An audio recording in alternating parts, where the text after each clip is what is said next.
এবং এটা আমাদের জাতির জন্য একটা কলঙ্কজনক ঘটনা। 2009 সালে আজকের এই দিনে বাংলাদেশের জন্য, বাংলাদেশের সেনাবাহিনীর জন্য একটি কালো দিন।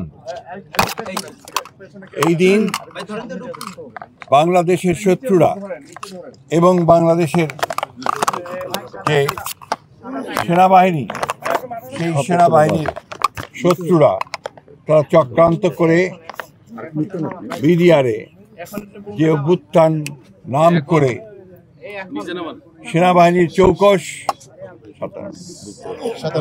57 জন সেনা কর্মকর্তাকে নির্মমভাবে হত্যা করে এবং একটা তছনছ করে দেওয়ার একটা অবস্থা সৃষ্টি করে সমগ্র নিরাপত্তা ব্যবস্থাকে।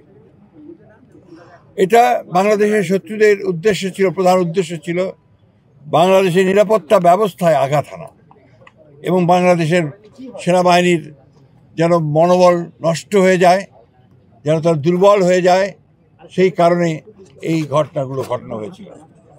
সবচেয়ে দুর্ভাগ্যের বিষয়, তখন যারা রাষ্ট্র ক্ষমতায় ছিলেন, হাসিনার নেতৃত্বে আওয়ামী লীগ, তারা অত্যন্ত পরিকল্পিতভাবে এই ঘটনাটির সঙ্গে যোগ সাজশ করে যথাসময়ে যথাযথ ব্যবস্থা গ্রহণ না করে তারা এই ঘটনাগুলো ঘটতে দেন।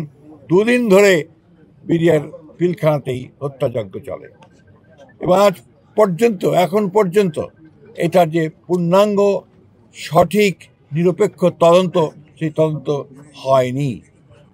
আমরা সরকারকে ধন্যবাদ জানাতে চাই যে সরকার অন্তত এটাকে শহীদ সেনা দিবস হিসেবে ঘোষণা করেছেন এবং আমরা আশা করব, প্রত্যাশা করব যে এটার পূর্ণাঙ্গ সঠিক নিরপেক্ষ তদন্ত করে সঠিক বিষয়টিকে উদ্ঘাটন করা এবং যারা দায়ী তাদেরকে তাদের শাস্তি নিশ্চিত করা, তদন্তের মধ্যে বিচারকে নিশ্চিত করা।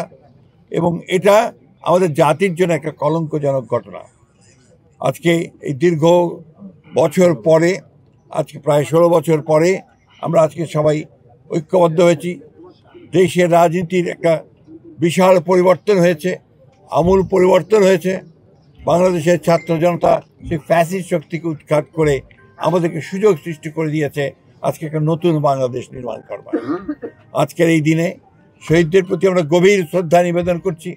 আমাদের দল, বাংলাদেশ জাতীয়তাবাদী দল, আমাদের জিয়া এবং আমাদের বাংলার পক্ষ থেকে আজকে আমরা একে শ্রদ্ধা, এবং আমরা এই করবো তাদের এই আত্মত্যাগ কখনো বিফলে না যায়, আমরা যেন সত্যিকার অর্থেই স্বাধীন সার্বভৌম দেশ হিসাবে আমরা করে দাঁড়াতে পারি, স্বাধীনতার সর্বত করি।